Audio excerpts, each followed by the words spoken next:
Welcome to the Slop Temple. We pray this video helps. You'll start by making sure both devices share one Apple ID so purchases and libraries match. Once done, plug the iPhone into the Mac or enable Wi-Fi sync in Finder to avoid cables later. Open the Music app on your Mac and unlock the iPhone so it can be discovered. This step ensures the Mac can read the iPhone and the Music app can prepare files for transfer.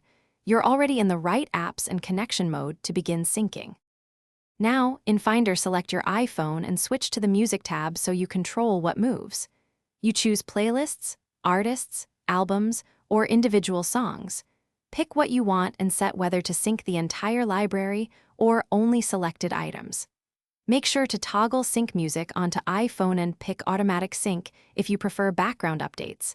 Otherwise, use manual management for precise control. This step determines how much storage is used. Click Apply or Sync to begin transferring files. You'll see progress in Finder and the Music app.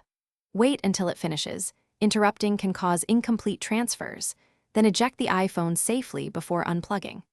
After ejection, open the Music app on your phone to confirm songs and playlists arrived. If things go wrong, check that both devices use the same Apple ID, verify available storage, and retry with a known good cable or stable Wi-Fi. These fixes address most sync failures. Thanks for watching. Consider subscribing if we helped you.